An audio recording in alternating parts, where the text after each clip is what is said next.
Okay, I think we're live. And is anyone tuned in last week? We'll be able to work out. I didn't bother to work out if I could adjust the settings on my webcam. We're live. That is something I really should do. Oh, I haven't done that for a little while. Forgot to turn off that sound. Just get that out of the way. And gear things up as we wait for people to arrive in the live chat. Hello, Miss Foxification and Tendai and Belinda are all live and happening. The gang's rolling in, the usual suspects, and it'll always be fun to see. Will we get any trolls tonight?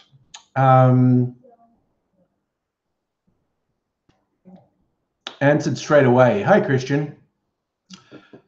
So, dude, well, actually, that's a pretty good name. Angry hates everyone. I'm not actually going to challenge that. And hi, Charlie. On what do you base the concept that I hate friendly Geordies? And just throwing it out there, but how fucking sad is your life that you need to go around behaving like that? These are questions inquiring minds want the answer to. Yes. I actually, it up until recently wasn't absolutely clear to me that so many sad fucks were friendly Geordies fans. Hey, Tara. Yeah, straight out of the gate, as it appears. And again, sad little troll individual. I did actually ask on what do you base I dislike him. Now you're saying he's pissed off at me. So you started off saying I hate him. And I said, well, what do you base that on? And then you go, well, he hates you. So straight out of the gate, you're contradicting yourself and you're saying it's him who has a problem with me, which, again, I don't know your source for this. I don't know on what forum you are basing this.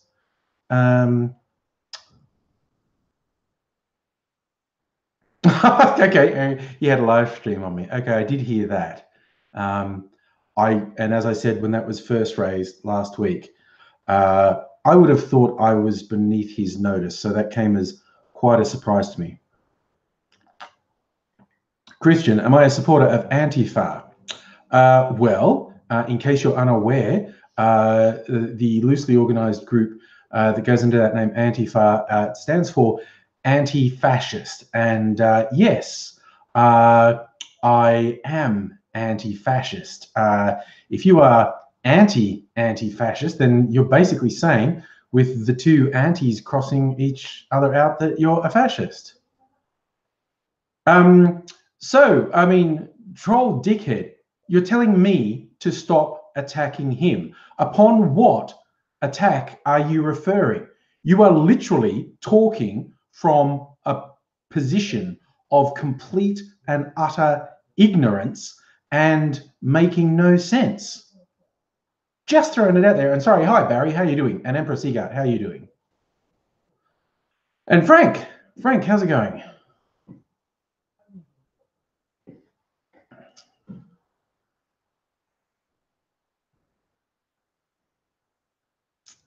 Don't know that I called him a snob. I said I find some of his humor classist. And I base that on an objective analysis of his videos. More than once, I've seen stuff where he talks down to people of the lower classes. Christian, you may well be right in your question there. Who knows? Who knows?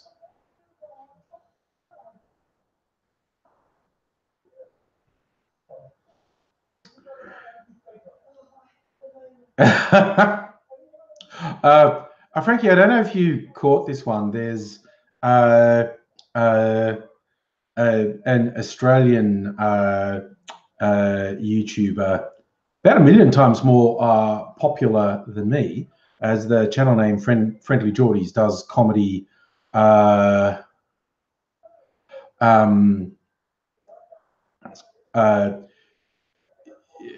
Anyone apart from him would say he's left wing. Okay, the fucking peanut gallery can go fuck itself.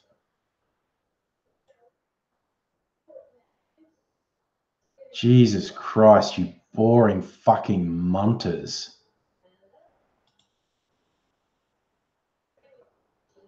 Jesus Christ, they crossed the line. I don't know why I waited so long. They crossed the line into boring a long time ago.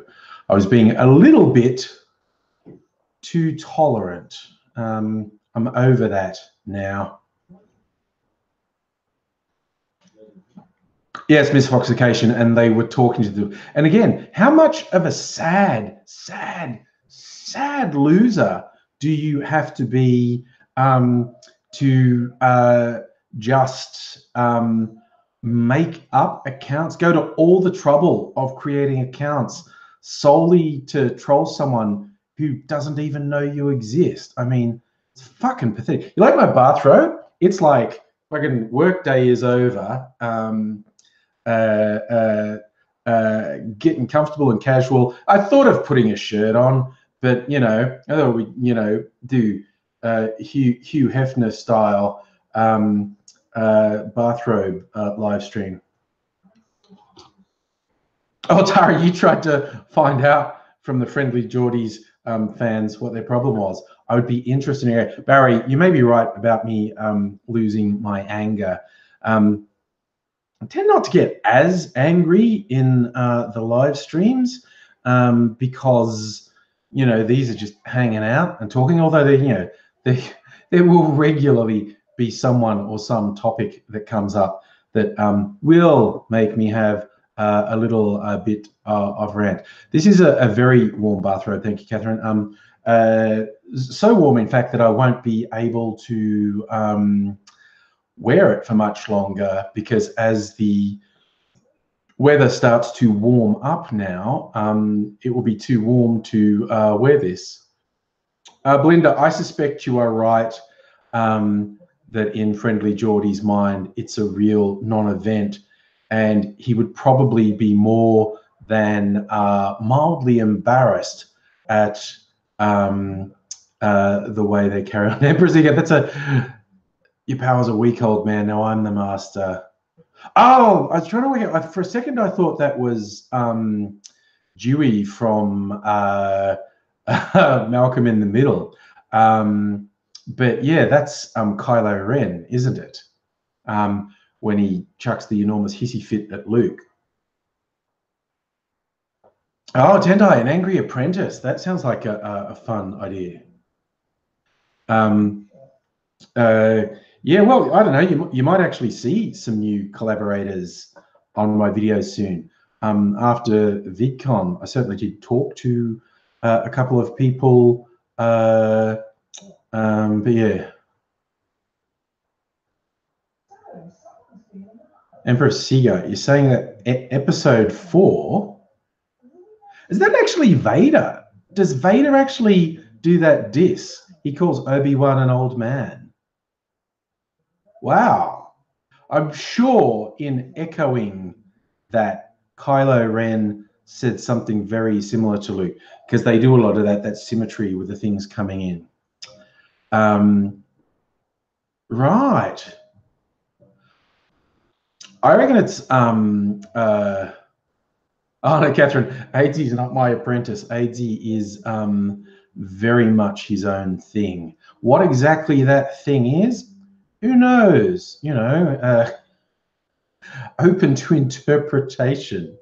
But yeah, you might see some new people on videos coming up, and so, you know, something to look out for. New things come up. Oh, I get new glasses tomorrow. Actually, I've had these for like 2 years. I haven't got new glasses in ages, so a slight change to my look tomorrow.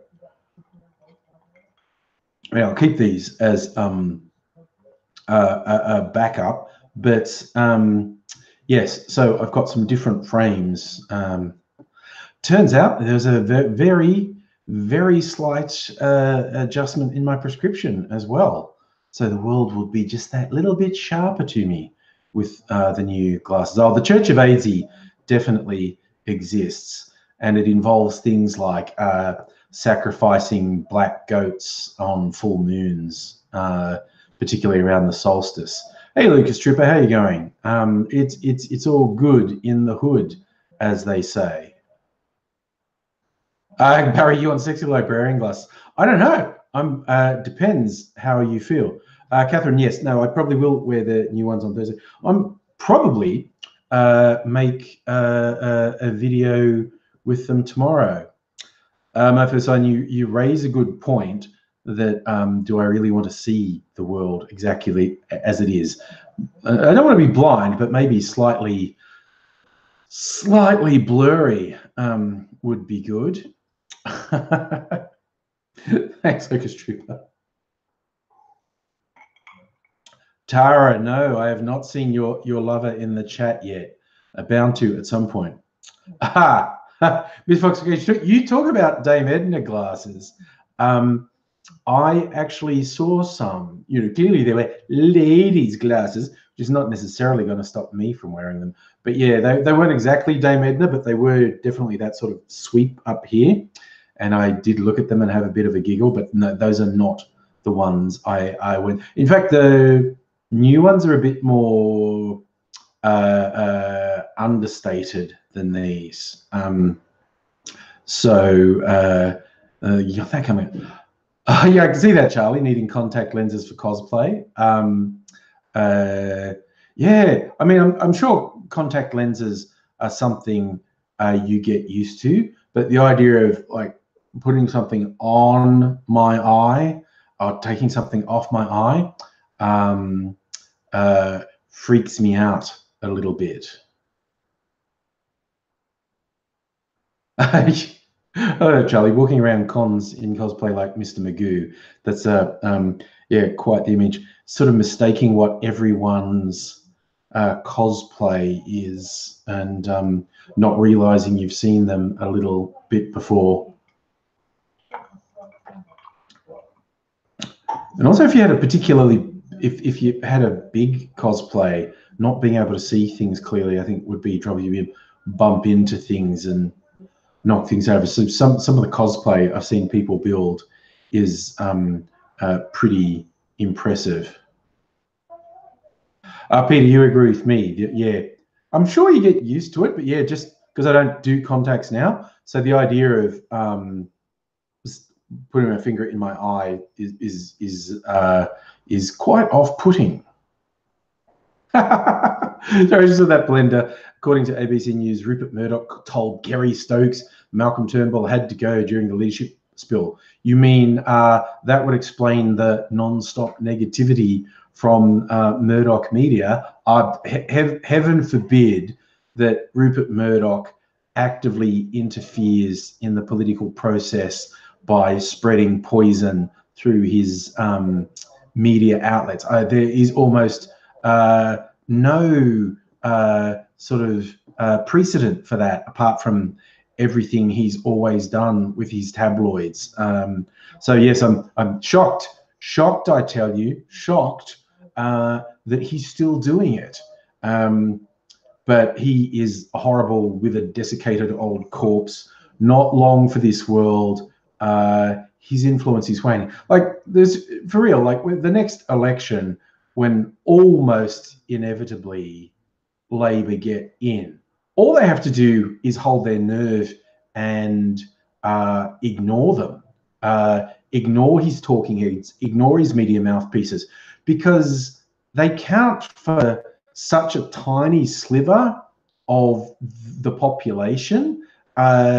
Their actual impact on voters has always been overstated, and all Labor really has to do is hold their nerve. AMFSO, I agree. On the way out the door, Malcolm did fuck things up as much as he could, like resigning rather than sitting on the backbench to force a by-election, which if the Libs lose his seat, which is better than even chance, I think. There's a reasonable chance it'll go to an independent. That means the government no longer has a majority, and they could easily lose a vote of no confidence. So, and more Liberal backbenchers are saying they're not going to stand at the next election. They're just going like, I'm sick of this shit, I'm out. Which, I mean, and these are people from marginal seats who were almost definitely going to lose in the next election, so they don't want the hassle of a re-election campaign that they lose. But them not contesting it and someone completely new having to come in pretty much seals the deal, makes it absolutely unavoidable that the Libs will lose those seats. But then again, it's unavoidable that the Libs are really going to lose 20 seats conservatively at the next election.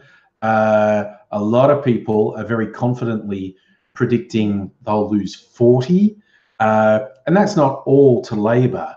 A chunk of those will go to independents, which would make for an interesting parliament.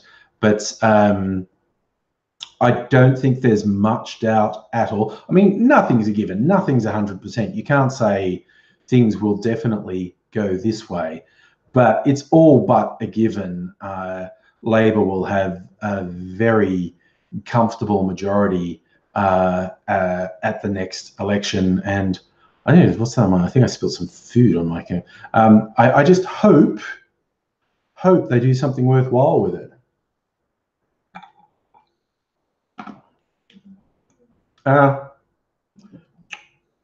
Mofo, independents only have power if they hold the balance of power. The Labor are likely to have quite a comfortable majority, which means the independents will have no power whatsoever. Hey, Toby, how's it going? What's that, Empress? A problem with democracy? You vote for representatives instead of lobbing swords at the Maybe King. Yes, strange women lying about in ponds dispensing swords is no basis for a system of government. If I said I was emperor just because some mountain bint lobbed a scimitar at me, people would say I was insane. Jessica, curious about Eminem. Oh, that's okay. Yes, you do know I listen to Eminem. I have like his greatest hits and stuff, and I have heard the diss tracks. Machine Gun Kelly, who I admit I'd never fucking heard of, and Eminem's response. I have to be honest. Don't give a shit. Do not give a shit. It was like, okay, Machine Gun Kelly trying to big note himself. That's not particularly new in rap circles. And then Eminem doing his kill shot response. And it's like, I mean, it's hard not to be cynical and say none of it actually means anything. And they're just inventing the beef for publicity. Who knows? I mean, Christ, it's not like the 90s, East Coast, West Coast shit and people getting killed. Fucking Suge Knight being a psychopath. This is just words at this point. So as to who actually did the best track, I mean, the brief listen I gave both Machine Gun Kelly's Rap Devil and Eminem's Kill Shot. Eminem's was the better rap, and Machine Gun Kelly does come off looking like a tool. But that's a very cursory listen. And to be completely honest, don't give a shit. Yes, Emperor Seagull, I believe Machine Gun Kelly comes under the mumble rapper motif. Although I don't know why, because the Eminem diss he did, he's not mumbling, he's articulating quite clearly. I don't know if that's not usual for him, because as I said, I was completely unaware of his existence, basically. So yeah, I don't know if that diss track is his usual style, or if he's articulating more clearly because he wanted to be understood. Because I've never listened to any of his other stuff to get any comparison to it. I mean, these days, you know, if I'm listening to hip hop, it's probably going to be Australian hip hop. And like all that weird shit coming up in the US, like all the ones with the face tattoos and the whatnot. I'm like, no fucking idea who you people are. I prefer to listen to music and hip hop from the local scene to worry about what the fuck. Yes, Splendor, Hilltop Hoods, AB Original, and there's quite a rich tapestry of up and coming hip hop artists in Australia. And pop, what I call pop, I mean, it's like indie pop. It's not super commercial stuff, but there seems to be a lot of really high quality pop music coming out, and particularly from this part of the world. Stuff I've heard, you know, in the last couple of years, where is stuff like Montaigne and Thelma Plum and what's the name, Shark, and Alex the Astronaut, and there's a couple others. There just seems to be some really quite good pop music coming out. It's not like shitty formulaic pop, but I'd still call it pop music because it's not like rock and it's not electronica. I think pop's the best label for it, but it's just really good quality stuff coming out. Peter, some local rappers, Sampa the Great and Remy. Oh, I've heard some Remy. I don't think I've heard Sampa the Great, but I've heard some Remy, yes. Oh, Peter, I just found that today. Worst tribute ever on Bandcamp.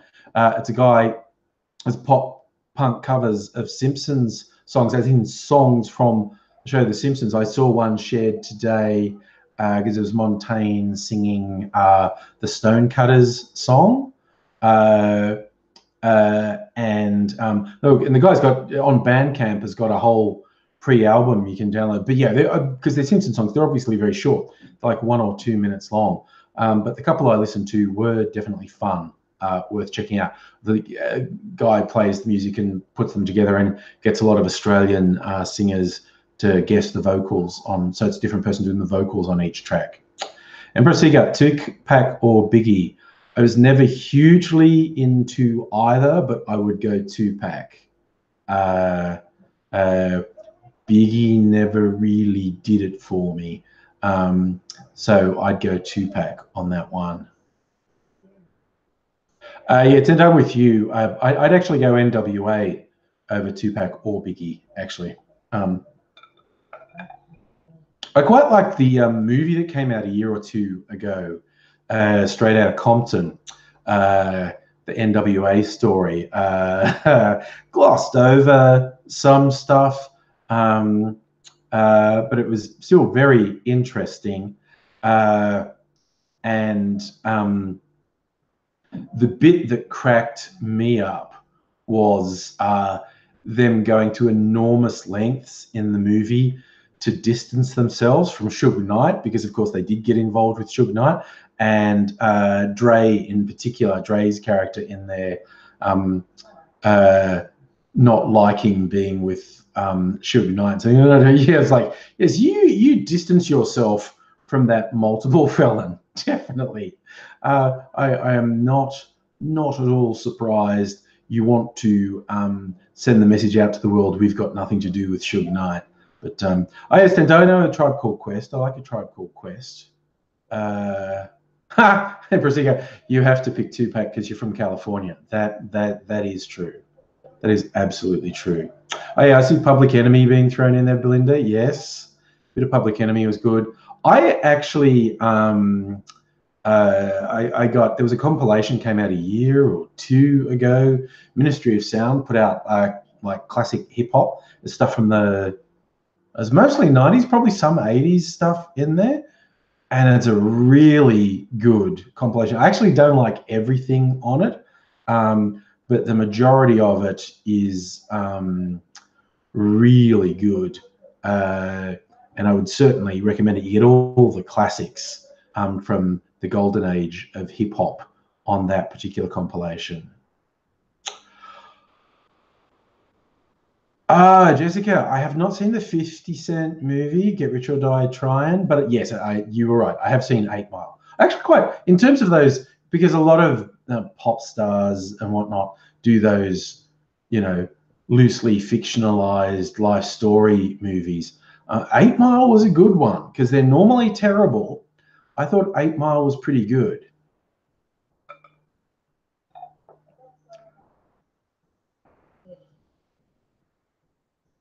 Oh, Toby, that was a revelation to you. Eazy-E, the member of NWA, died. You thought he got murdered. No, he actually died of AIDS. Yeah. I think I knew that. I'm not 100% sure, but yeah. So, oh, Peter, internet's playing out. You have to go. Fair enough, man. Occasionally, I have to bow out because my internet's not playing nice. So I completely understand. I'm trying to think. What other pop star love story? Okay, you know what? I haven't seen Purple Rain, Prince's story. Some people really like that. That's a movie I've never seen that I maybe should. Yeah, it's been a little while. When was the last time like a music star put a movie out that was like a fictionalized version of their life?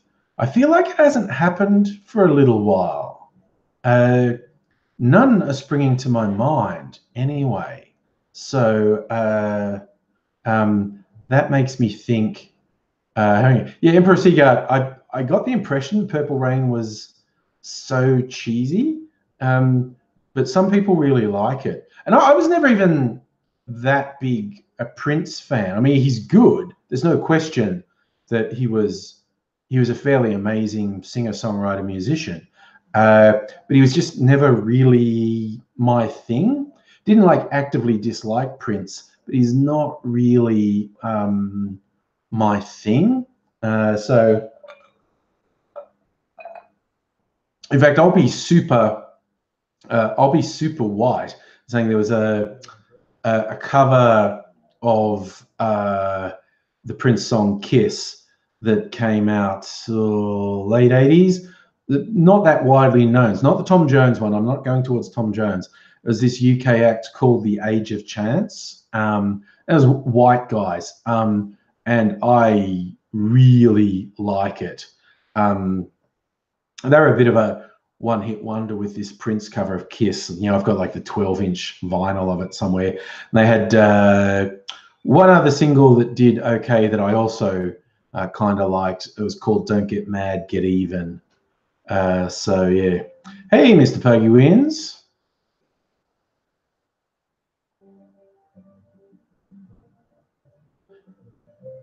Okay, David, Celtic King says Locust Trooper says he's a troll. Okay. I'm not really sure what that means. That seems very circular. Oh, wow. Oh, no, Tara, you're saying your hard disk in your laptop died.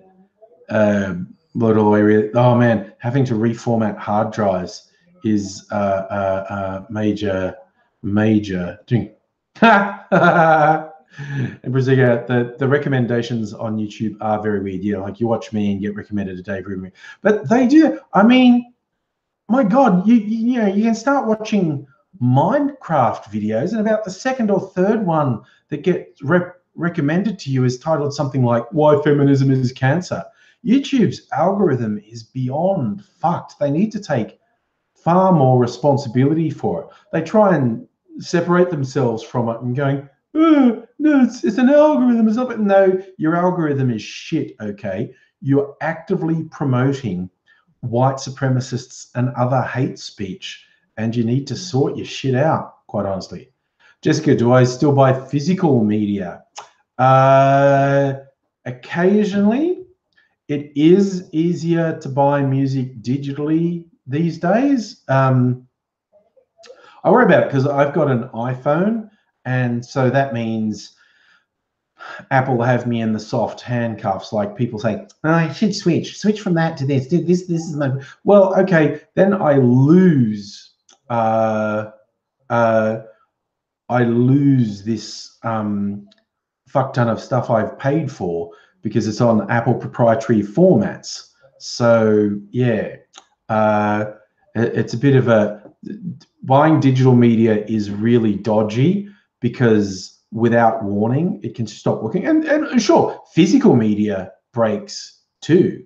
It isn't as though physical media is flawless, but digital media has its unique problems. So you're talking about flawed algorithms. Oh yeah. Oh, it's like if you watch a video, someone saying, "Here's why Richard Spencer is full of shit," then you get Richard Spencer shit because they see it's like, well, it's got similar tags in it, so we'll do. And I mean, outrage works in simple terms. Outrage works because it generates clicks and it generates attention. So YouTube, Facebook, Twitter don't really care that they're promulgating misinformation, they're promulgating hate, because the outrage reacts engage people on the platform. And that's what they want. They want you on your platform longer. They want to shove more ads in your face. And they're extremely amoral about how they do that. They kind of lie and prevaricate, but they are extremely amoral. It's really fucking dodgy, quite honestly. Yeah. Tara, you reckon Apple has removed encryption from its music? So you're saying everything I have in iTunes will work on a Samsung phone? Like if I install iTunes app on a Samsung phone and log into my account, you're saying all the stuff will work on a Samsung phone? This is me displaying my ignorance, quite honestly. And it's not just music, it's apps. It's apps that are made for the iPhone architecture. They are not the same as the apps for the other phones' architectures, quite honestly. So some apps that I've paid for would probably stop working if I switched phones. Although it's just to add, that theory is coming from a position of ignorance. So Jessica, you reckon burn the songs from iTunes onto a disc, put that on the computer, and then put that on the Samsung? Yikes. I mean, again, yes, theoretically, yes. Seems like a real fucking pain, though, quite honestly.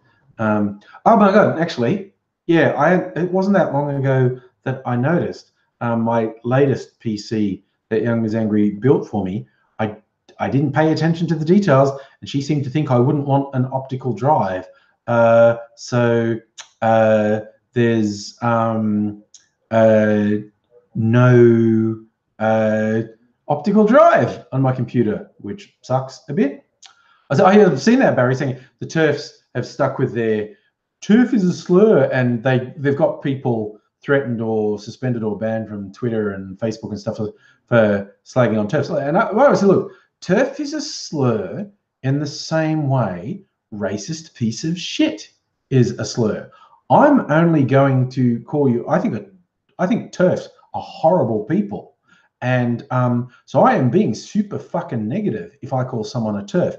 Same as if I call someone a racist. I'm being super fucking negative. So from that perspective, TERF is a slur. But if you don't want me to use a slur, don't be a fucking TERF. And again, for those who don't know, that's a trans excluding radical feminist, someone who refuses to acknowledge that trans women are women. is not a school of thought I agree with. So from a certain perspective, TERF is a slur, because I'm certainly not saying something nice to you if I call you a TERF. So, oh yes, Barry, yes, Nazi is definitely a slur when I use it.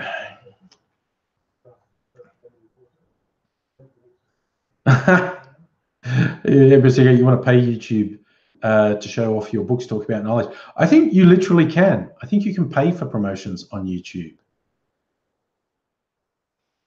Wolfie, you may be right that my music on iTunes will be accessible, but I have some Apple apps that I've been, like games, I've been playing and building up for years, and the idea that I would lose that is a little bit painful, quite honestly.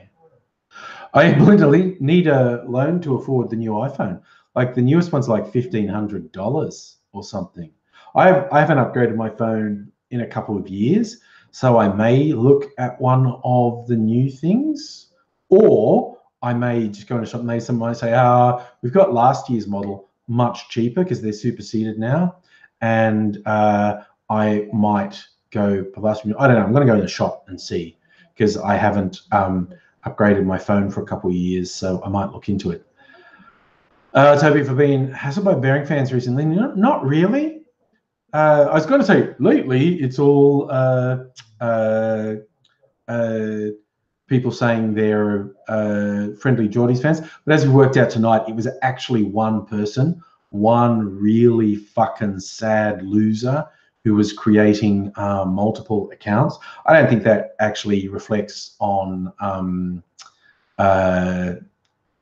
I don't think it accurately reflects on Friendly Geordies at all, that one or two fucking losers made multiple accounts to hassle me. But yeah.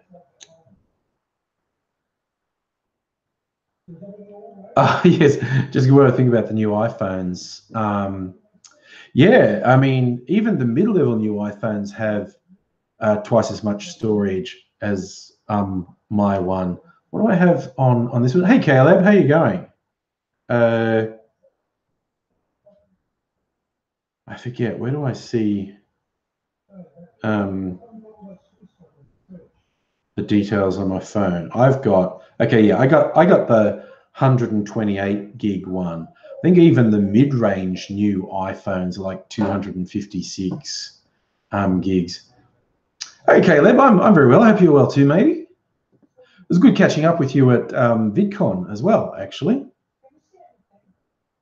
Belinda, you've got the XS. Yes, I'll probably get one of the new ones. I don't know, one of the X ones. Anyway, not the really big ones. Like I got the Plus, which is quite big, but that still fits in a shirt pocket here, which is important to me. The new, even bigger ones, they wouldn't fit in a shirt pocket because they're fucking useless. I'm not getting it out. I'll get one that's the same size as this, but I'm not getting a bigger one than this. Toby, I got a notification that there was something in my mailbox. I'm going in the city tomorrow. Funny you should ask. The DVDs, have I given them away? No, they're just here. I've got Gospel of Christ DVDs. I haven't watched them either. I should watch them and see what they're like.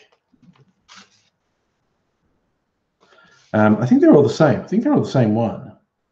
Oh, no, they're not. They're all different topics. I should watch at least one of them to see what I just want to see what the production values are like, really. Jesse, you're an iPhone SE. What was this? This is 2 generations ago. Is that a 7? Is this a 6 or a 7? I don't even remember which iPhone this is. It's a 6 or a 7, but it's 2 years old, so it's 2 generations ago. So whatever that is, I'm trying to see, does it tell me? It doesn't really tell me. Name iPhone. Yes. Okay, cool. I use an iPad mini. Yeah, I just have a phone because particularly when I'm at work, I listen to music all day. So I need it to be easy to carry around. So I like need it to fit in the top pocket of a men's shirt.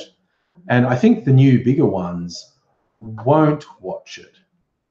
I should watch Passion of the Christ 2. Was that actually made? I know I had the rumors of it being made. depicting the resurrection. Yeah, bloody Mel Gibson is a bit loopy on the whole religion front. Well, and on more fronts than that, quite honestly.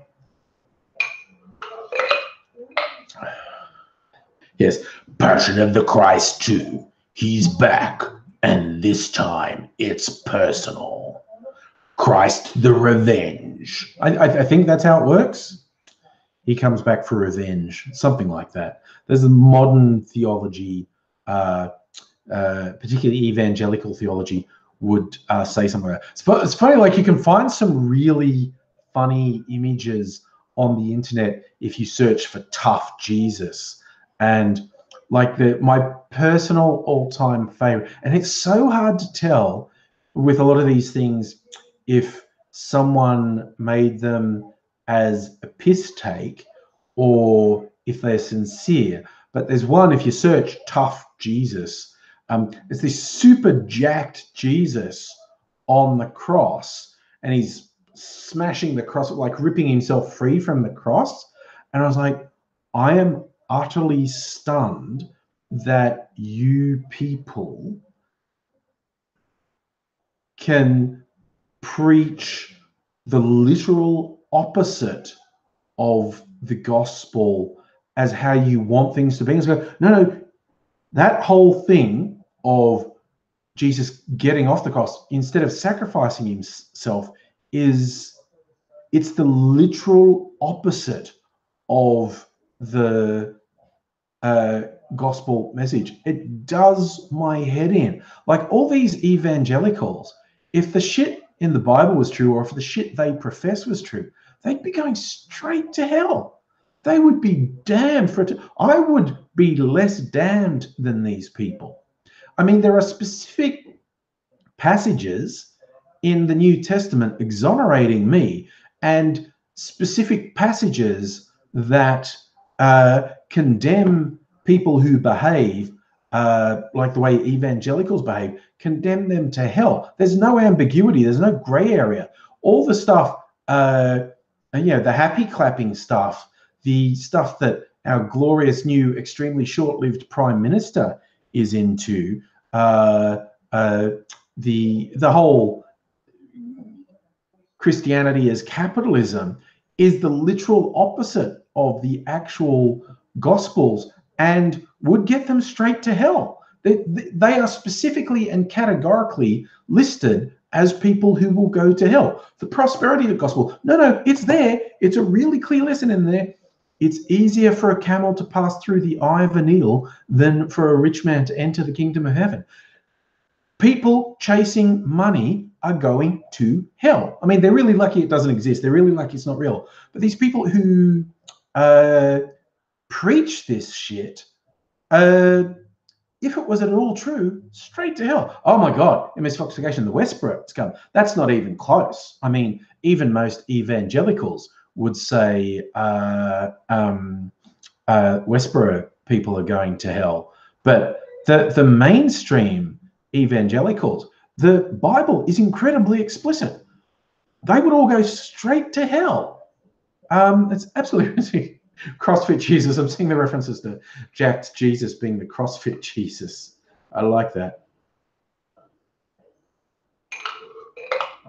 Yes, Jessica, Hillsong are the worst in Australia. They're the only real mega church in Australia. And you just read the goddamn, anyone who's going, oh my God, join Hillsong, read the goddamn Bible. The Bible is absolutely explicit. People who follow that shit that they go on with at Hillsong and everyone running Hillsong, straight to hell. No ifs, buts, no gray area, no equivocation, straight to hell. Those people, eternal damnation.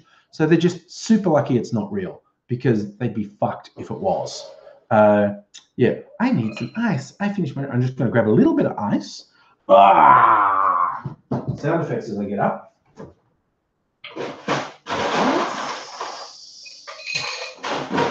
Ice, baby. Woo.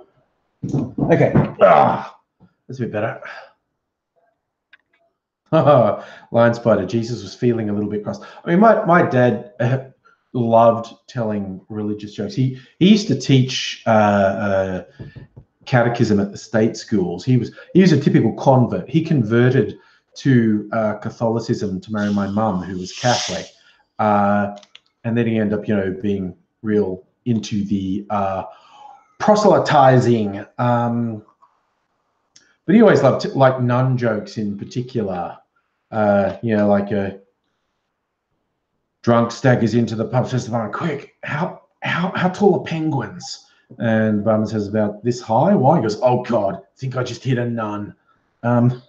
Stuff like that. Or Jesus getting off the cross. Jesus nailed up on the cross. Someone saying, "Jesus, free yourself. You have the power to do it." And he goes, "Yes, I can do it. I can do it." He goes, fuck. Okay, so yeah. Kobe, Martin, Caleb was here. I don't know if he's still about paying attention. You got banned from a chapel at high school for summoning Lucifer. Yeah, I can see that getting you banned from chapel, quite honestly. Yes. That's never going to go down well. I mean, while you were doing that, I was being an altar boy. I mean, Oh, that's a classic misclassification. Jesus walks into a hotel, puts 3 nails down on the table and says, "Can you put me up for the night?" Hey! Oh, wow, Phyllis Hill, I like that. When you met up from the whole high school and college ultra Christian that you knew, hooked up at a nightclub, had a wild night, and she apologized for how she acted in school. You tend to get both people who it's not uncommon for people who the super churchy types at school to chill out as adults, but often people who get super churchy as adults were not like that at school at all. Catherine Hall, 3 nails, yes. One this hand, and one goes through the feet. That's your classic crucifixion pose. Your crucifix. Jesus has the 3 nails, left, right, and through the thing.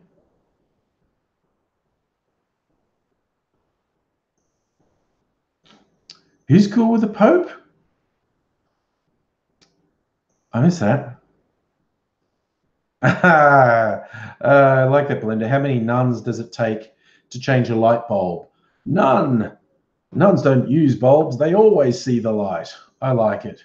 No, Catherine Hall, you've got his feet are nailed in place as well. You non-Catholics. I don't know. Bloody heathens. Heretic, you hope people realize what a lying piece of shit Pope Benedict is. It's like, well, it's just, that's the Catholic Church, man. It's people kind of forget. Like, I remember seeing someone there's a friend of mine getting super upset on Twitter about someone, an American evangelical who's he's like on Foxtel on one of the religious channels, Joel Osteen. He's quite famous. And he's going, "Oh my guys, he's homophobic, it's a terrible thing, he's horrible and destructive, should be taken off the air." And I went, "Dude, it's not that I disagree with you, but do you not get that's mainstream? That sort of shit is the literal mainstream message of the majority of Christian churches, that homosexuality is bad." So I completely agree with you in railing against it. But the idea that they're going to take him off air, sorry, dude, but that's the mainstream, which is awful and reprehensible, but it's the mainstream.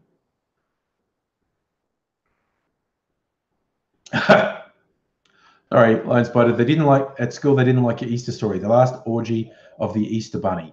That kind of sounds like Cartman on South Park. Yeah. Oh, Miss Fox, okay, that's the classic.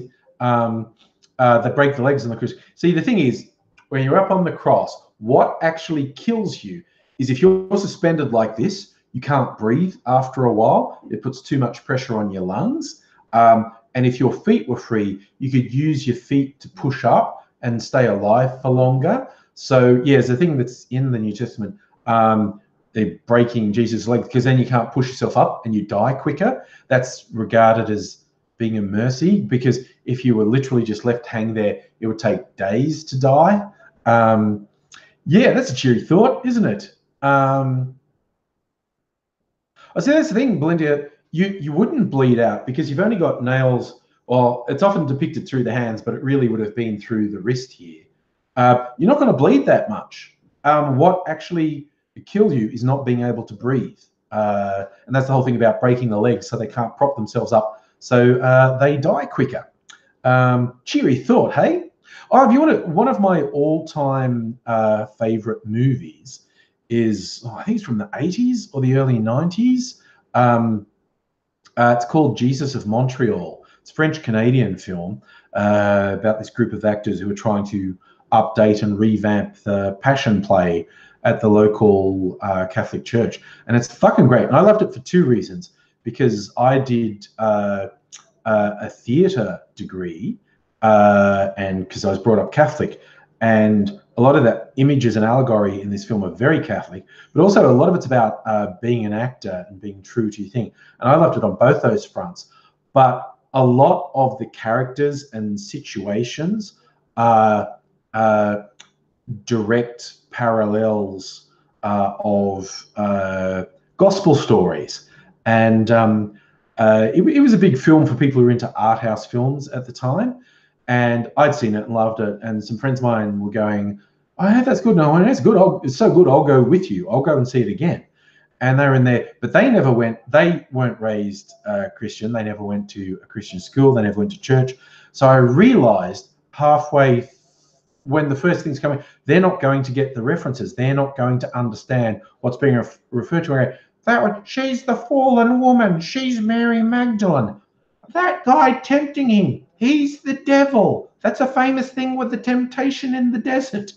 I'm whispering to them, trying to explain scenes like, oh, the significance of this is you're not going to get it, but this is a really famous Bible story they're referencing that you won't get because you're a goddamn heathen. And that was kind of funny. You get much more out of Jesus of Montreal, particularly if you're Catholic, but if you had Christian education or Bible education, you get much more out of the movie than if you don't know the Bible. I mean, you know, you could have just done Bible study as a scholarly thing, like not as a religious thing. If you haven't read the Gospels, you won't get as much out of Jesus of Montreal.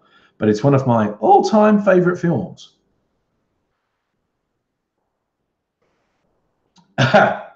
Yes, Belinda, that I think Mind Your Crossing, that's an actual gospel story. As someone, it's a famous sort of sub-story on the crucifixion that some local, quite obviously good man helped one of the condemned carry their cross for a while. The joke in Life of Brian is when he goes, "Let me help you bear your burden." He goes, "Oh, thanks very much," and runs off and leaves the guy holding the cross. Goes, "No, I'm just holding it for someone else." There's another thing. The jokes in Life of Brian are better if you had the Catholic or at least Christian education. It's much funnier if you get all the references.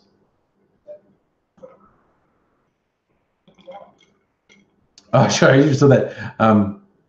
Fila and Sila.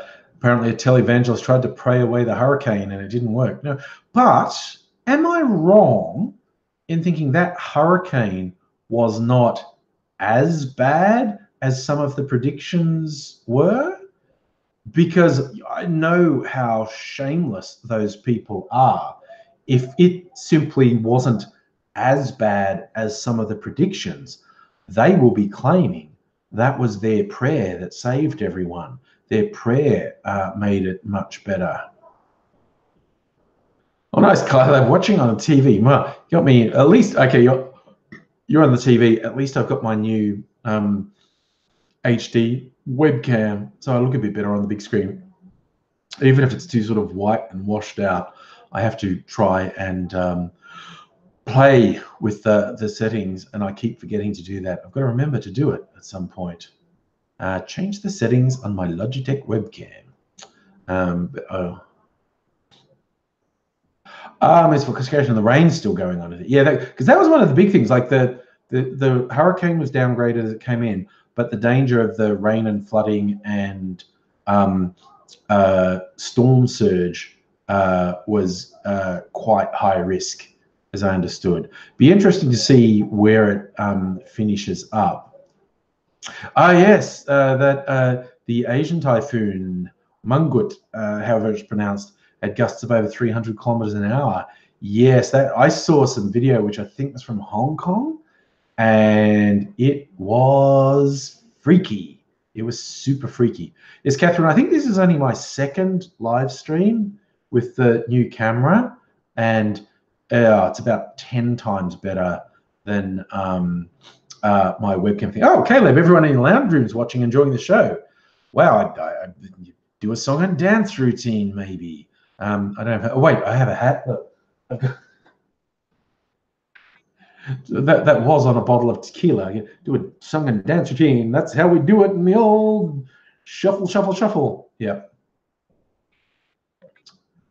Misclassification. You're saying you saw people being blown down the roof. The video I saw, it looked like it was at the front of a hotel, and there were some people outside, but there were these like massive pylons that they were hiding behind, and the rain was just horizontal, and it wasn't gentle horizontal. It looked like it would hurt, like it was going with such force horizontally that it'd be like being whipped as it went past. And these people were just huddled on, like they weren't, there was an open space, there's a pylon, open space, and then like the building. And the open space was only about, it looked like it was only about 10 or 20 meters, and these people weren't game to try and run, because it was like as soon as they hit the exposed area, they'd be blown over. Okay, yes, my crystal skull. Yeah, this is my crystal vodka skull. It's got a homemade concoction in it now. That's a herbal. I'm worried something's growing in it, because I think I saw from a Facebook memory, I think I made this 2 years ago. I steeped some herbs in, like that green color is natural. I steeped some herbs in Polish rectified spirit, which is 95% alcohol. And I left the herbs in too long, and it really leached not just the color, but the flavor. And it's too strong. Like that, like even just a few drops of that in a drink give it a really super herby taste. So like 2 years, I've only drunk that much. And I didn't throw it out because that stuff's quite expensive. But I'm sure you can't see it in there, but I'm going to shake it around. It's like a snow globe in there. I think maybe you can see. There's like little impurities. I don't know if that stuff growing, like fungus growing in there. I don't know if now that would kill me if I drank it. The red stuff. The red stuff is absinthe. So a French absinthe, Jacques Zero. I like this one. They color code it. Green is like a traditional color for absinthe. The green Jacques Zero is 70% alcohol. This red one is 75% alcohol. They have a blue one that's 80% alcohol, and a black one that's at 85% alcohol. And I used to get the black one just because there's the most alcohol, man. It's like one shot of that was like a triple vodka. But honestly, why I tried the blue and now the red one, and why I settled on the red is it looks nicer in mixed drinks. The black one tended to, if you put it in anything, it just turned it into mud color-wise. Okay, you want me to smell the green one? It's not going to smell like anything, I don't think. It doesn't smell like it's off. The only smell is like a herb smell, which, you know, is unsurprising. I forget what it was that I put in there. It wasn't basil. Okay, I just got the alcohol when I sniffed there, and it really, like, I think it just burnt all the hairs off my nose. When I took that, really, it doesn't smell off. Smells like alcohol. I think it's too strong alcohol to go off. Safa, compared to an average Aussie, how much alcohol do you drink? Much less. Because people always go, like, I do a live stream and there's all these bottles. Oh, yeah, alcoholic. You notice it's always the same bottles. Like, it takes me a long time to go through those. Because I just make cocktails. I don't like get hammered. Like there's, Maker's Mark. I tend not to drink bourbon or scotch or anything straight. I tend to do them as mixers. So I don't drink, a couple nights a week. I'll have a couple of drinks. And I never get like, okay, the measure of how much do I drink? I never get hangovers. I never drink enough to get a hangover. Like if I, by my standards, overdo it a little bit, how I usually am the next day is not a hangover, but it's like, cool, I just don't want to do anything. I do not have a lot of energy. My body's putting all its energy just into recovering now. And I maybe feel slightly queasy, but I never have like throbbing headaches or throwing. Oh, okay. Like from alcohol, I've thrown up like 3 or 4 times in my life. Actually, not that often. I very rarely, very, very rarely drink enough to throw up. I know you're saying, Miss Foxification, about burning off the alcohol, but it's not the alcohol that's the problem. It's the herb flavor. The herb, like the spiritus, unsurprisingly, when it's mixed, has barely any flavor, just like pure alcohol. And that's why I steep the herbs in it, to give it some color and flavor, but I left them in too long. And might have been French tarragon. I think Mrs. Angry might have got that out of the garden. I know I did make some stuff out of French tarragon at one point, but the herb taste is so overwhelming. If I put even half a shot of that in a mixed drink, as you drink, it's like, oh my God, it's just like I'm chewing a mouthful of herbs. Like the flavor is so strong. Okay then, I am happy that everyone's enjoying the show. We'll keep it rolling. Let them know they can give you suggestions. If there's anything they want my opinion on, I'm not shy. We got as far as I was watching, because we always talk about what we're watching, and I did see the question asked about the new BoJack Horseman. Yes, I've already watched season 5 of BoJack Horseman. Was very good. I really liked it. It's one of the few animated series that I would watch solely for the story. I mean, it's funny. It's very funny. I really enjoy it. But the story in BoJack Horseman, I find really compelling. Charlie, that's how I use it. You said just a drop. Like I use it like bitters. Like I will get an eyedropper and put in, and then it's just flavor. Yes, everyone, no spoilers for BoJack. It hasn't been out long enough. I will just say it's very good. It's funny. The story, to me, continues to be compelling. There's one episode in particular, they still manage to do new things, which I love. Just stylistically, I think it's like episode 6. It's like, if you're like me, it'll be somewhere between 5 and 10 minutes into the episode where you go, oh, I see what they're doing. And it is a really good show. And there's the thing I always say to people, one of the big reasons I love BoJack Horseman is it feels real. The people don't get better. They keep making stupid mistakes. And they're not even mistakes like, I didn't realize that were happening. They know their actions will have a really fucking bad outcome, and they do it anyway. And they don't learn and they don't get better. And it's like, cool. Zakabi Mum says, musk sticks in vodka. I have actually done that. I have done musk sticks in vodka, and it is good.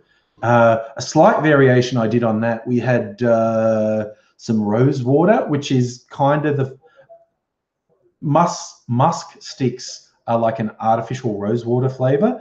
We had some rose water essence that had been used for some cooking, and there's a bunch left over. I just put rosewater essence in vodka, and God, that made, particularly as a mixer, rosewater vodka was super good.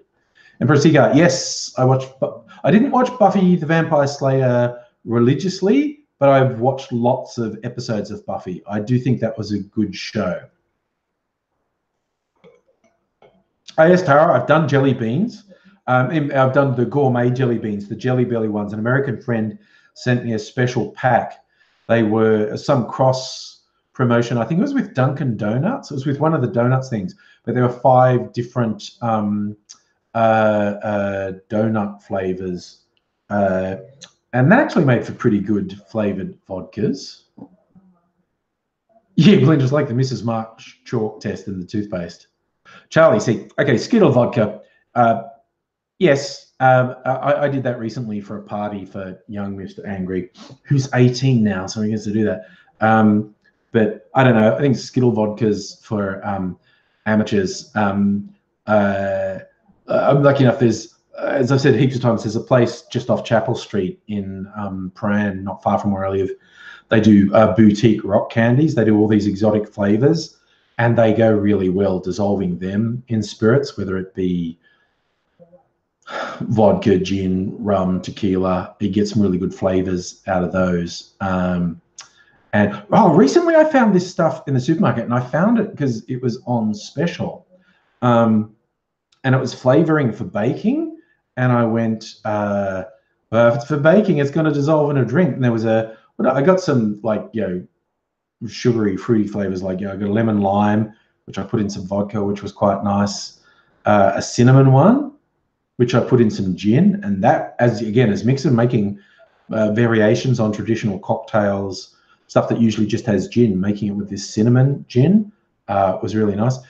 There's paste, these little things this big, and I don't know, they hadn't been selling very well or something, and so they were like $1.20 for these little tubes, and I only used about half a tube to, flavor quite a bit of the alcohol, and worked out well. I think I've got a passion fruit one and a raspberry one to try still.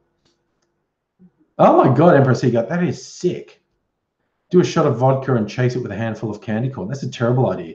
There you go. My cousin Sammy introduced me years ago to the pickleback. I think we've had this discussion on a live stream before. He had a cafe. And he picked up this drink. He'd been in the South in the US, and so you do pickleback, and that's like you do a shot of whatever. I think we were doing vodka. But then you follow it with a shot of pickle brine, which is basically salt water. So that's a pickleback. I think you do like a tequila or gin or vodka, whatever you want. So yeah, doing a shot of whatever followed by a shot of pickle brine. Good God. Oh, I've seen that one, Miss Foxification, that coffee flavored hard candy copy code. Yeah, that would probably melt. I hate coffee flavor. I don't drink coffee, but I don't like coffee as a flavor. Like I won't drink coffee candy or do even coffee ice cream. I just don't like coffee as a flavor. But I bet if you like coffee, that would go well with a drink. Empress, you think it sounds terrible? It is terrible. A pickleback is like self-abuse, because that was the old tequila thing. The lick, sip, suck. A bit of salt and a lime quarter, and you're supposed to lick the salt off your skin, neck the shot of tequila, and suck on the lime. I think it was big in the 70s, the lick, sip, suck. And the pickleback's like a variation on that, having your spirit and then something really salty. It's raining. You probably can't hear it through here, but it's raining outside. Screwy Melbourne spring weather. I think this past weekend was Melbourne's last taunt at us here in Melbourne, because it was quite bitter, particularly on Saturday. It was stormy and windy and cold, and Sunday wasn't much better. Not as much rain, but it was still a bit bleak. But I think that's like winter's last harassment of it. It's not that we're not going to have cool days, but Saturday in particular was quite bitter, and I don't think that's going to be happening. But what's the temp in Melbourne tonight?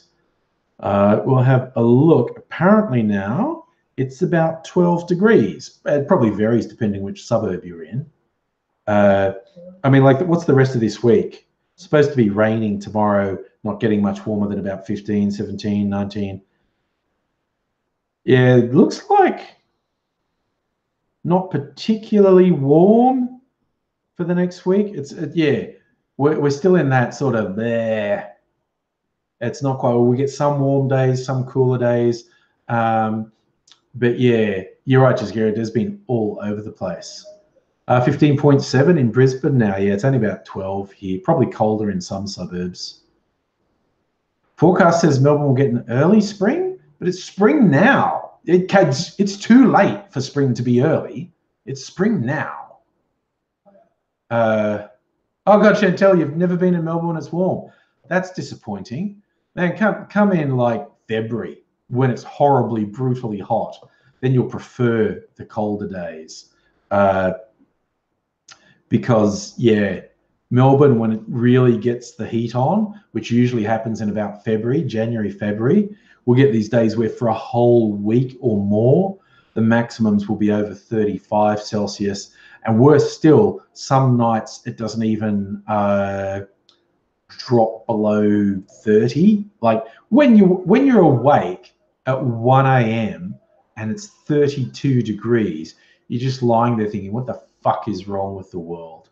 But yeah, it's a bit ugly. Oh yeah, Melbourne in the middle of winter can suck. And in fact, this winter had some of the coldest winter days we've had for years. I think in general, the trend of temperatures being higher has stayed consistent, but I feel like the previous couple of years, we didn't have any cold weather at all in Melbourne, whereas this winter we had some cold weather. But yeah, it's really noticeable.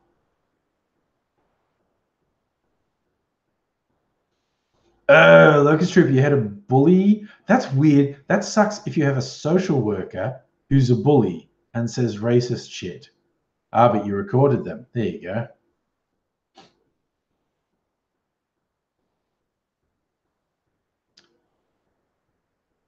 Yeah, Belinda, 45, yeah, in Sydney is a bit of a same here. We will get days, sometimes multiple days over 45 Celsius, which is pretty fucking brutal. But yes, if it doesn't, where it really sucks is if it doesn't cool down at night.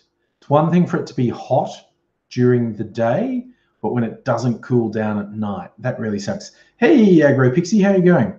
Oh my God, Chantel, you're in Bendigo in July? Oh my God, Bendigo in July can be really punishing. I mean, seriously. Bendigo tends to be much colder than Melbourne. Yeah. Charlie heat, dry heat? No, that's the problem. Sometimes it's really goddamn humid heat. Now, my current house has proper air conditioning, so it can escape from the worst of the heat. But the place I lived in for 10 years before this did not have proper air conditioning. And when we get these periods, usually happen in January or February, where you get like a week or more of temperatures 35 and above and hardly cooling down at night. It's like it takes about go at a brick house, it takes about 2 days for the heat to penetrate the brick house. But then once it does, you are fucked and there's no escaping it. It's really brutal. You can always tell in those heat waves we get in Melbourne when you're at work whose house has air conditioning and whose doesn't, because when we get those heat waves, by the 3rd day, anyone whose house doesn't have air conditioning looks like shit because they're not getting any sleep and they're really frazzled and grumpy and wasted looking. Whereas the people who have air conditioning, they're not bothered at all. They're fine. Yes. Oh, nice. Agro Pixie, hot chocolate and Tim's ham. Doing it in style. I like that. Oh, well, Eli's by Rockhampton, for those who don't know, is far north Queensland. Of course, it's bloody 33 Celsius at 3 a.m. Yeah, and the humidity 90%. Yeah, no, that's the tropics, man. If you're going to live in the tropics, that sort of shit's going to happen to you. Oh, yeah, Jessica, Apollo Bay. Yes. Stay in a holiday house when it's 40 Celsius with no air conditioning. Brutal. Absolutely brutal.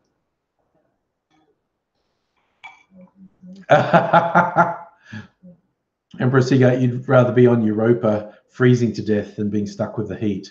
Yeah, when I saw this past summer in the Northern Hemisphere and all those blistering, crippling record heat waves through Europe and North America and whatnot, it's just like, oh, fuck, I think we're going to have a really bad summer this year. We've already had serious bushfires months before they usually happen.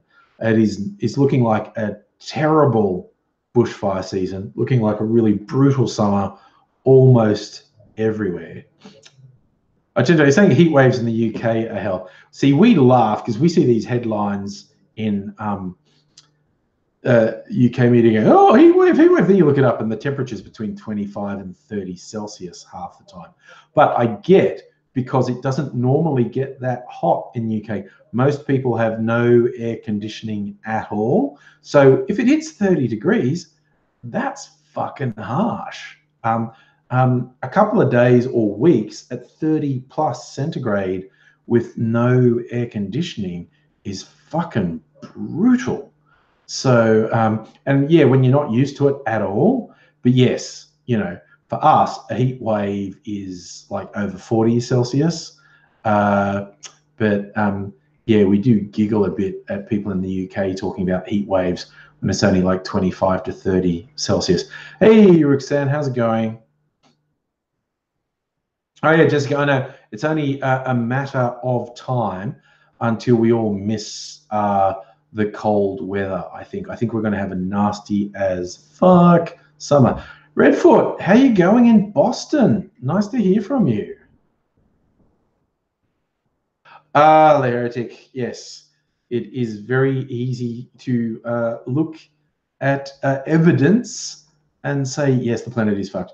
I mean,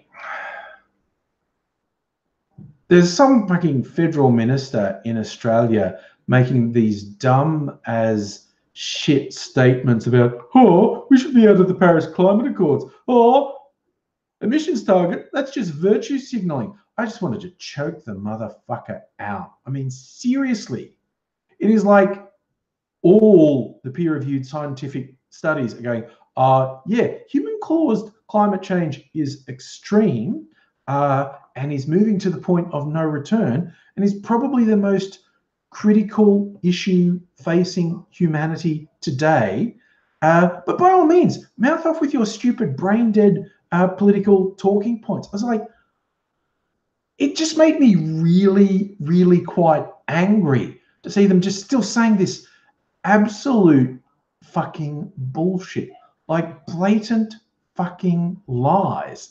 And I was like, Jesus, what the, how, it's so hard for me to process that someone can say this shit still. And it's like, we're entering a critical phase where, you know, there are the people who've already lost hope, who said, no, we're actually past the point of no return, we're just fucked. And other people say we're rapidly approaching the point of no return. And what feels inevitable that within the next 50 years, millions of mostly brown people are going to die. And that's a conservative estimate that millions will die. And that still won't make any impact. But, you know, then when fucking wars break out and economies collapse completely, people will be searching for utterly desperate solutions. Yeah, Empress Ego, I'm being really conservative. When I say millions will die, that is an incredibly conservative projection. When I say millions will die, these are people, their homes will literally be flooded. Low-lying Pacific Islands, coastal areas will literally be flooded, wiped out, cease to exist. Other areas will experience such severe drought, there will be no food or water whatsoever. And then you will get billions of refugees moving. It's going to probably cause massive wars, you know, just heaps of really fucking cheerful shit. And seeing these smug fucks in government positions just perpetuating their fucking meaningless talking points. Oh my God, feels like nothing is too severe for these people. But yeah.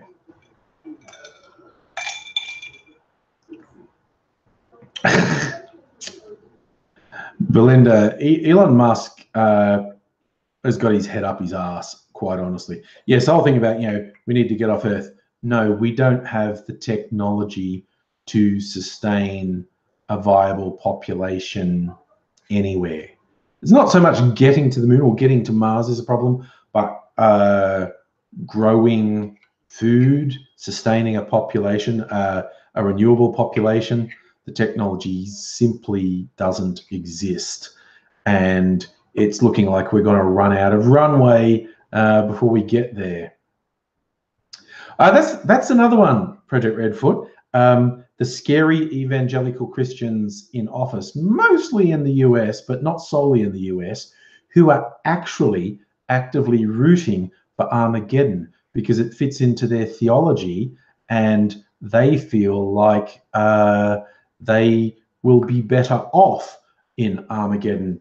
That's why they support Israel. It's not that they like Jewish people. They don't. As far as they're concerned, Jewish people killed Jesus and they're the Antichrist. And it's just like, ugh. That's one of the weirdest, creepiest things I've ever seen, actually. Evangelical Christians in America supporting Israel, not because they like Israel, but because of their interpretation of Armageddon. Israel has to exist for Armageddon to come about, and they want Armageddon to come about. And you're just like, what the fuck? What the fuck? It's like, I hope humanity survives, and I hope like in 100 years, 200 years in history books, this period is known as the what the fuck period. Like from 2000 on to whenever we sort shit out. Because intelligent, objective people will look at the decisions that have or have not been made about climate change and other basic science. It's like they'll look back and see the stuff that was being promoted in the mainstream that's like actual destruction of human society stuff that was in the mainstream, that they'll just look back and go, what the fuck? How is that possible? Like in a period, the propagation of the internet, where access to information is better than it's ever been, what we didn't foresee is the propagation of disinformation is wider and more virulent than it ever has been in history as well.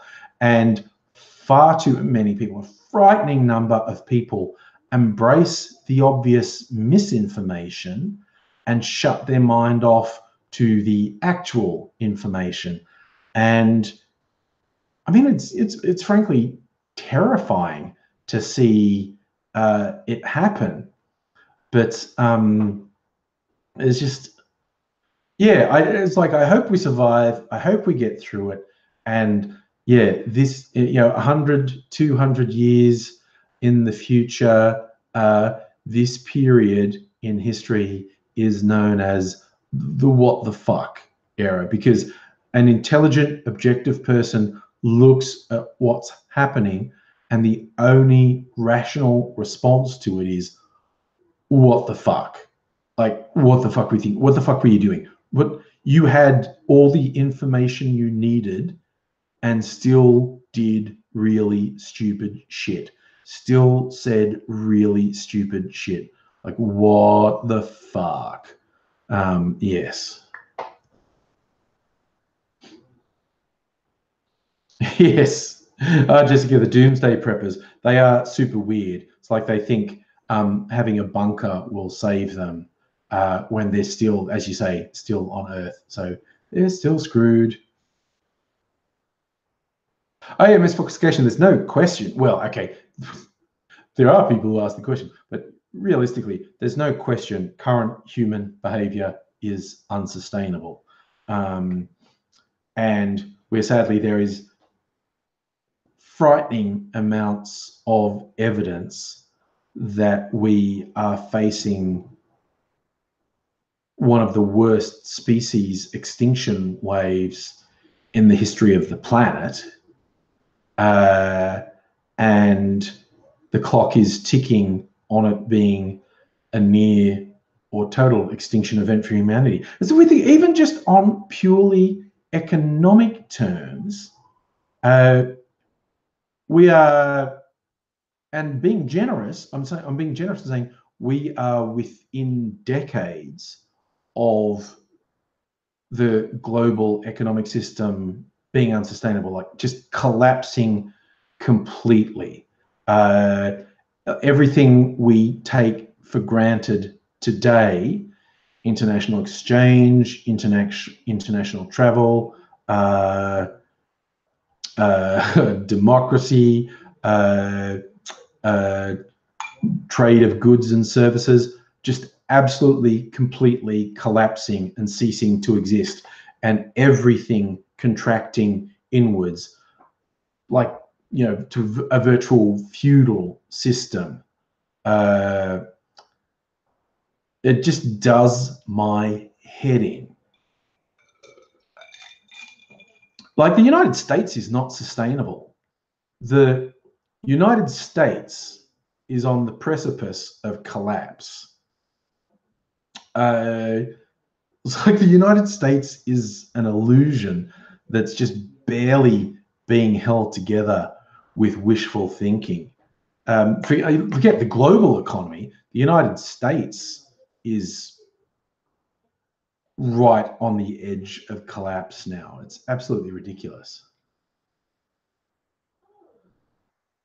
Yes, Tara, to change the topic, for those who don't know, in Australia, we have this scare at the moment. Somebody, and it seemed to be a disgruntled ex-employee of a fruit farm, started putting needles in strawberries. It's strawberry season. Strawberries are super cheap this time of year. And someone started putting needles in strawberry. People finding them, getting them from a supermarket, and, oh, there's a needle in my strawberry. Caused a big stir. A lot of stuff got recalled. And then it happened again. And then it got all widespread. What seems to be happening now is whoever the original perpetrator is, just random people now think it's funny. They're just going into supermarkets and sticking needles in the produce in supermarkets, apples. I've heard other vegetables as well. It's, you know, and I saw the film of literal truckloads of strawberries being dumped. It's just basically, people love attention. People are so desperate to mean something in this awful world of ours. Negative attention is better than no attention. So yeah, whether it was someone who worked in a packaging plant or a disgruntled ex-employee or whatever who started off, now just random people are just thinking, oh, it's funny, or, oh, and people, I'm going to freak people out. They're sticking needles in produce in the supermarkets.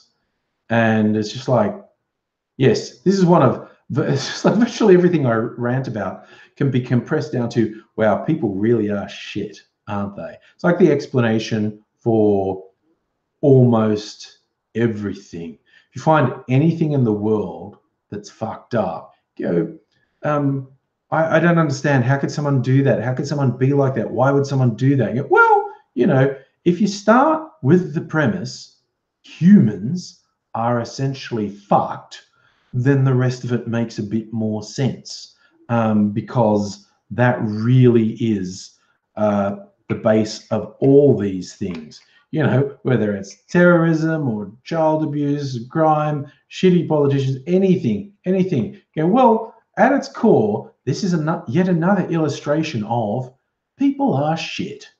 People just are shit by and large. So, yes. Oh, I do like that idea, Project Redfoot. An actual serious prank would be dousing the fruit in LSD. But yeah, no, the government really wouldn't like that. Broadening everyone's minds, opening people's minds, man. Yeah, that would cause an uprising. But yeah, the government doesn't want us thinking, man. That's why the weed's illegal, don't you know? That's why they won't let us smoke weed, man, because it makes you think, man. And the government doesn't want us thinking, man. They want us all buttoned down. That's why you can have booze, because that stops you thinking. That shuts you down, man. But weed makes you think, man. And I'm only half joking when I say that. Oh dear. So for how long do I think the US can service its debts? I don't know. I don't think the US is servicing its debt. I think the fucking global economy is an illusion. There's a phrase, I don't know if he coined it, but he popularized it. William Gibson, the famous cyberpunk author, in his seminal cyberpunk novel, Neuromancer, he referred to the version of the internet that's in that cyberspace. And it's like a VR 3D thing that people navigate. He calls it a consensual hallucination, because everyone agreed on how cyberspace was going to be represented. So when you go into it with like your VR headset and whatnot, you see what you expect to see. But none of it's real, but everyone sort of agrees on what that architecture means. And so he called it a consensual hallucination. Basically, the world economy is a consensual hallucination. Money is a consensual hallucination. Money is meaningless. Money has no value. Money is this abstract idea that the government is telling you these bits of paper or plastic that you have an inherent wealth, that you will be given some for goods or services that you can then exchange for other goods or services. But it isn't real. None of it is real. Money doesn't mean anything. Money has no real value. It's just that everybody agrees to play by the same rules and suspend disbelief. And so it's a consensual hallucination. One thing I love about cryptocurrencies, you know, Bitcoin and the like, is they've made it easier to understand, really, that money's bullshit. Because cryptocurrencies are bullshit. They're just more obvious bullshit. But money generally is bullshit. Alexia, what do I think about Australia going cashless by 2026? I don't think so. I know a lot of people say we're going to go cashless, and the government wouldn't like it if we were cashless because it gives them much more control. I don't think it will happen, but hey, what the fuck do I know, honestly? The idea of a cashless society makes paranoid anti-authoritarian people even more paranoid, because yeah, a cashless society, you are completely under the control of the government at that point. Yeah, governments would like it because they would have complete control over the economy at that point. Right, Spider, haggle 3 chooks for a goat. Honestly, it would probably see a rise in barter systems completely outside of the monetary system. But I don't know, people are adaptable. People might learn various things, but who knows? Locust Trooper, how would we get money overseas if we were cashless? Well, then you get into that our bank would have to talk to a local bank in another country and say it's viable to give this person this much cash. So if you go for, say, only some countries were cashless and you went to a country that still did use cash, then your bank would have to put have an agreement with the banks in this country that says, yeah, okay, this person is eligible to get X amount of cash in your country. It would be complicated. I honestly don't think it will happen, but fucking weirder things have happened, so who knows? The misfoxification, Trump's latest China attack pushes Australia into scenario 1 where we lose 36 billion. Again, this is a fun thing. It's borderline meaningless, but Australia is being pushed by the idiocy of Trump into where do we stand with China, because China is geographically much closer and much more able to have a physical impact on Australia. China is arguably a more important trading partner into the future than the US is. The idiocy and isolationism of Trump stands a reasonable chance of actually forcing Australia into having a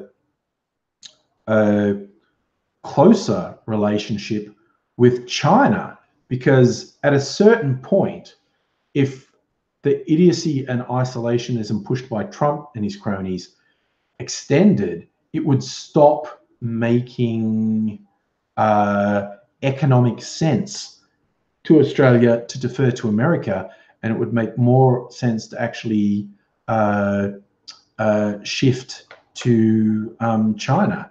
But, you know, Trump doesn't make any sense, so who knows? Oh, God, that's a dark one, misfoxification. A bookie's taking bets on Trump being assassinated. I don't think that will happen. I mean, you look at what's happening now, like every person in the Mueller investigation has either pled guilty or been found guilty. You know, Trump's lawyer, the guy who was the head of Trump's election campaign, being found guilty of really serious crimes. Like, the news is tightening around Trump. The whole thing of, is he going to be investigated, charged, and prosecuted, feels more and more like when rather than if. And I mean, an enormous amount hinges on the midterm elections in November in the US. If the Democrats gain control of Congress, which seems a better than likely outcome, Trump's in a lot of trouble. If the Democrats also control the Senate, which is unlikely but possible, but if that happened, Trump would be fucked. Trump would be so fucked. It would be game over. If the Democrats control Congress, he's in a huge amount of trouble. If they control the Senate as well, he's just fucked. It's just over. Sorry, I just saw your Locust Trooper asking, do I think Australia is a dictatorship? Do I think US is a dictatorship? No. I think Australia is still fairly functional democracy with some very bad actors trying to influence things. I feel like the US is a failed, or at best failing, democracy. I just see stories every other day about the truth of the economy in the US and just think, that's not sustainable. That place is going down the fucking toilet. People working full-time, like teachers who can't make ends meet.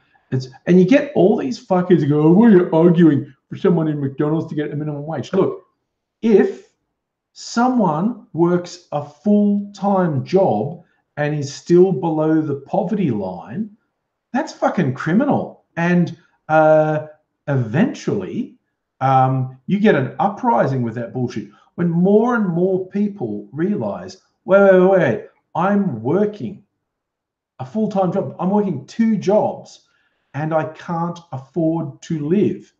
This is bullshit. That's when you get uprisings. And I just see more and more stories about the US, like the prison industrial complex there, working people who literally can't afford to live, even though they're working full time. It's like, that shit's going to collapse. That is not sustainable. The extreme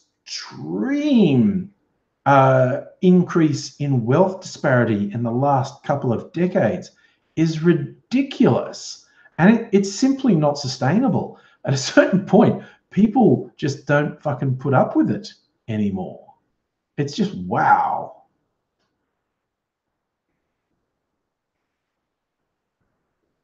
Yeah, and I honestly don't think the United States as an entity is sustainable. I think it's going to splinter. I think certainly by the turn of the century, I don't think the United States will exist. I think it'll splinter into multiple confederacies, as many as 4 or 5.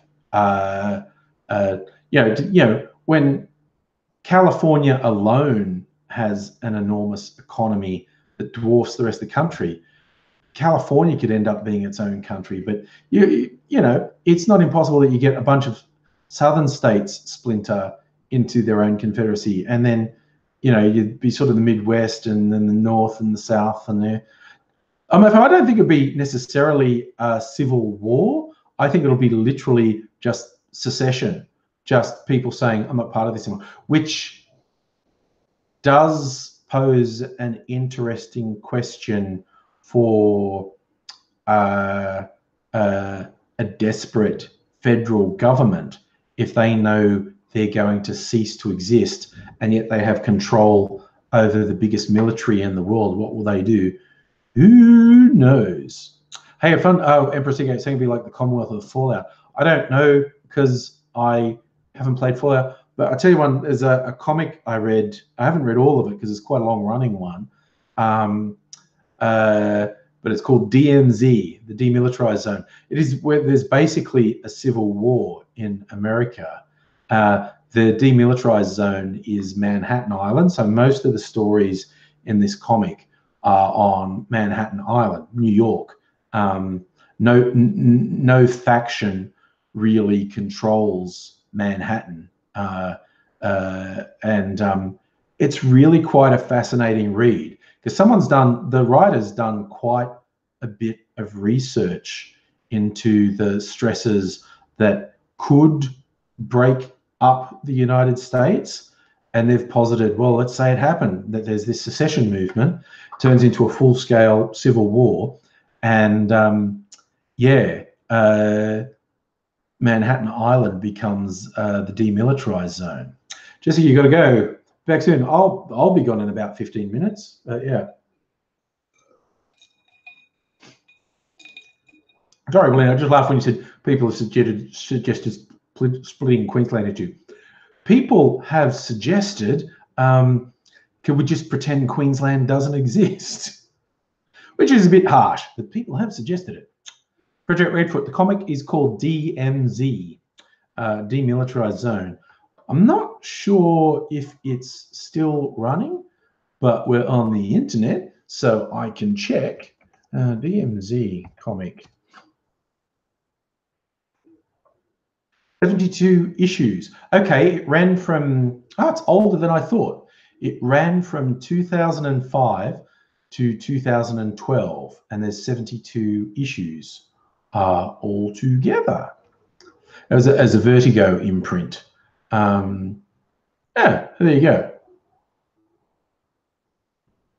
And I haven't read all of it, but the bits I've read are pretty good. It was a good read. But yeah, it's really exploring that idea of what could trigger essentially a civil war in America and how might it play out. And Pratiga, you're out. See you next time, maybe. I'll be around again later in the week. Yeah, DMZ was a good comic. I didn't read all of it. What ones? Oh, my favorite. I mentioned these guys heaps in the live streams. My favorite comic writing team, Sean Smith and Ed Brubaker. Ed Brubaker is the writer, and sorry, Sean Phillips, not Sean Smith. Sean Phillips is the artist, and they tend to work with different colorists on different things. They've done a lot of collaborations. Ed Brubaker writes some really mainstream stuff like Marvel and whatnot as well.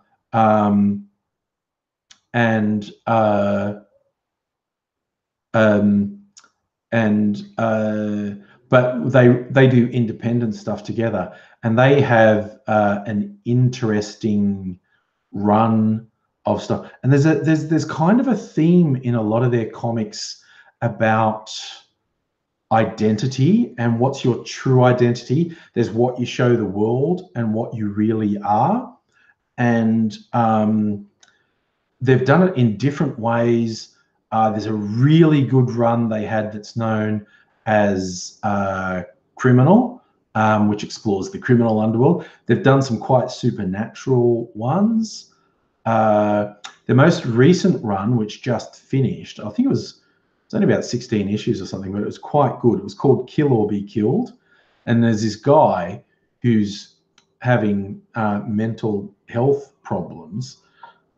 And after a failed suicide attempt, he's visited by a demon that says, I saved you, but now you owe me. For you to still be alive, you have to take a life. In fact, you have to take one life every month or you'll die.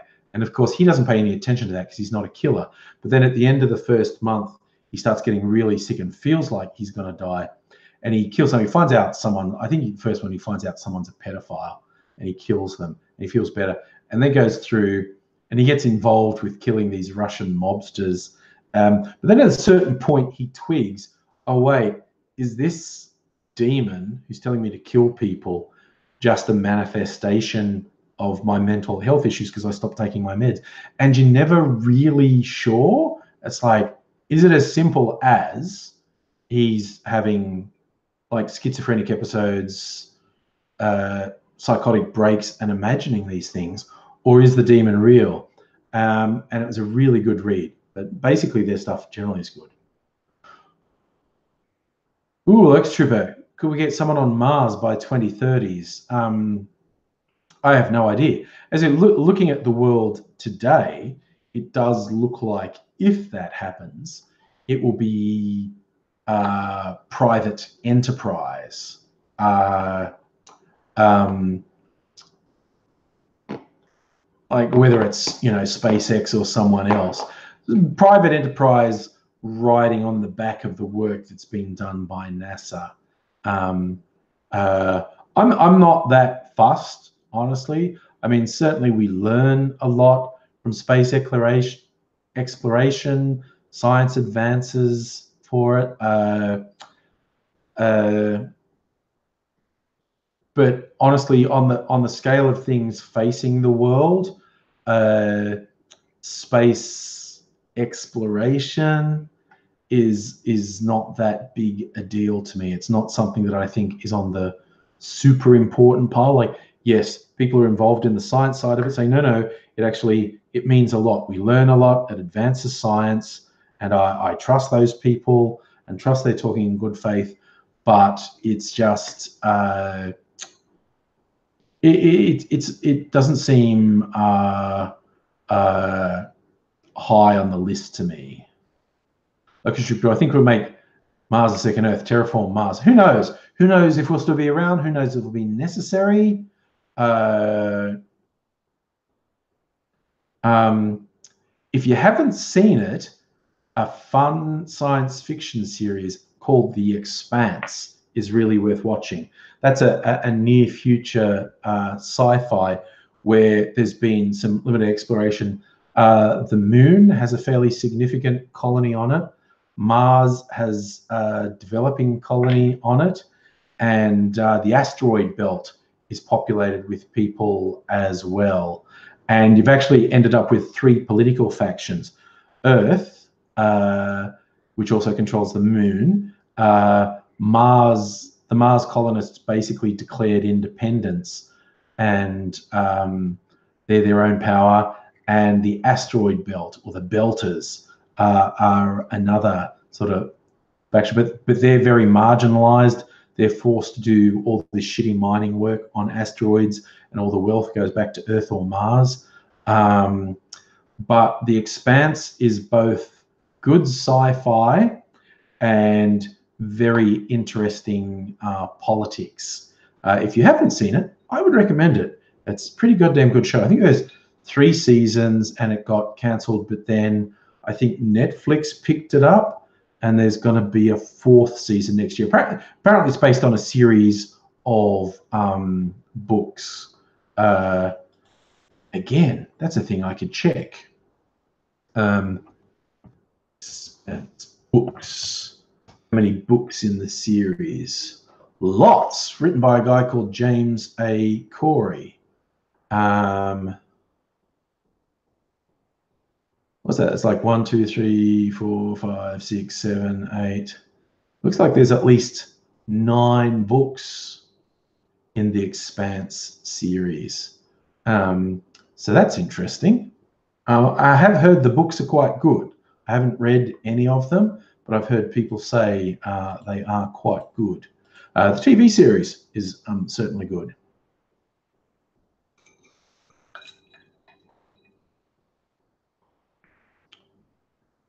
Lion suppose. Nazis don't live at the dark side of the moon. They're at the core of the Earth with the dinosaurs. We're about to see the second Iron Sky movie with Hitler riding a dinosaur, if the trailer is anything to go by. Musical Elevator was at Amazon Prime. Okay. I knew someone picked it up. That's the funny world we live in now. Cancelled shows can get picked up by other services, and there are so many subscription services in the world now that's there's a lot of competition of them.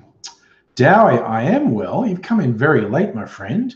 I'll be gone in like 5 minutes. I was thinking of all the different subscription services. There's a new series that's about to come out.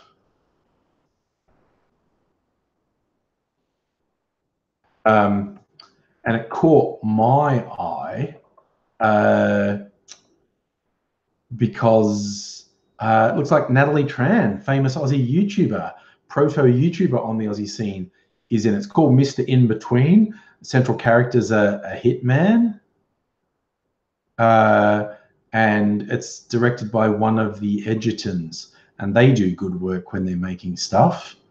That's it, Nash. Not Joel's mainly acting these days. Nash Edgerton is a good filmmaker.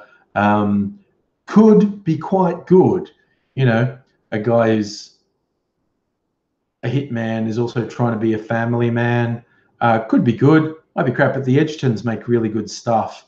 So I think that's kind of worth seeing.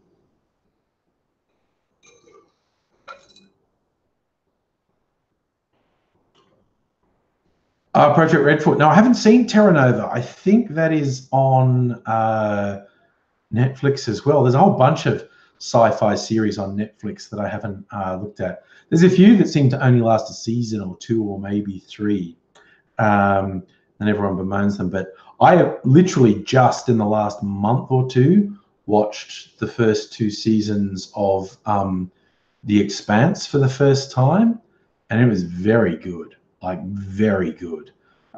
Production value is very high, scripts are good, the acting's good, the storyline's really gripping, and like fucking huge stakes. Like every other episode seems to have the threat of an extinction level event on it. It's like, oh my God. Sad to say, Locust Trooper, I'm spoken for.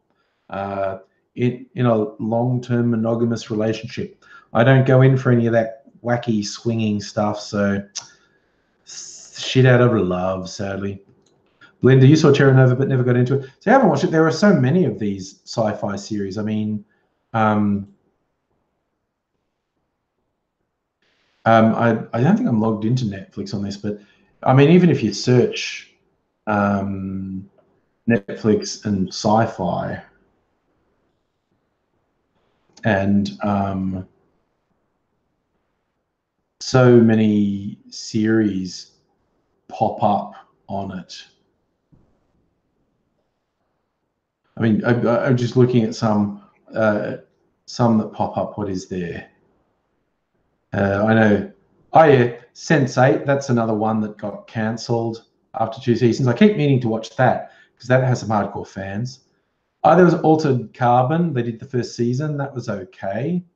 The 100. Does anyone watch The 100? My kids got into that, but I never really got into it. Yeah, there's one called Ascension. There's one that's called like Spoil Sports or something. There's one about Mars. And I mean, you know, you can go really old school, and all the old Star Trek series are on there as well as the new Star Trek Disco.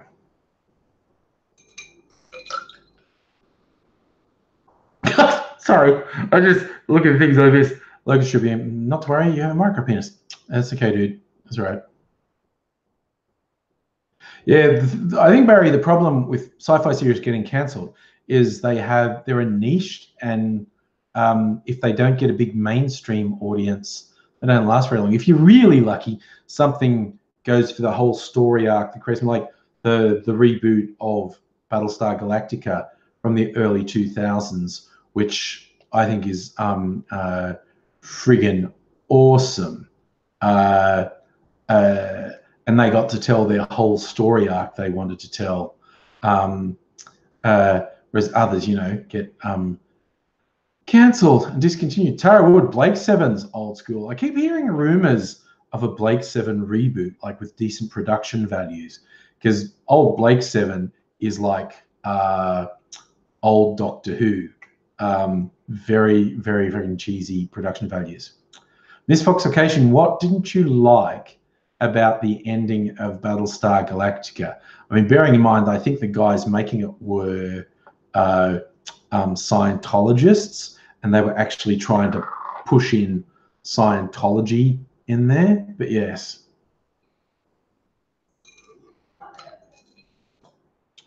Locust Trooper, what's my next video going to be about?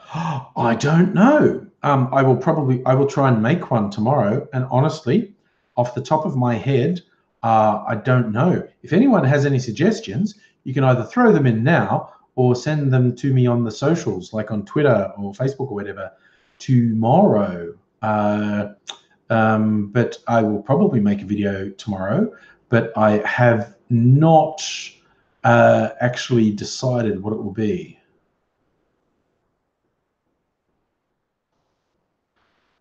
Oh, I see what you're saying, Miss Foxification, that it just suddenly finished. They all lived happily ever after. It was more, yeah, I mean, I'll defend it a bit and say more what they were saying is, of course, that central line from it. this has all happened before. This will all happen again. And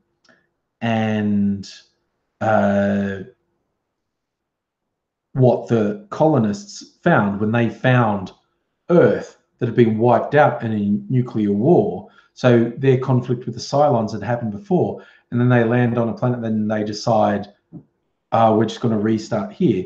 And then they make it obvious that's our Earth. So it is this repeated cycle. All of this has happened before, and all this will happen again.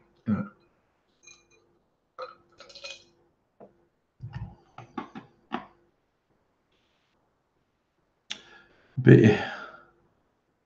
Belinda, I did a video on Murdoch wanted Turnbull out as PM.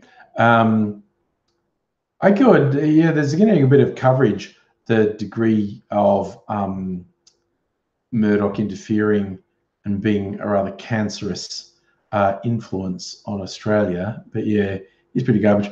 Look, it's 10. I'm gonna go. I'm gonna go. So I hope you all look after yourselves. Had a good time as always hanging out with you this evening. I'm gonna head on out. Look after yourselves. I hope to see you again soon and enjoy some more time with you. It's always great hanging out with you. So take care, and I'll hopefully see you again soon. And I will say bye for now. And I click stop, and I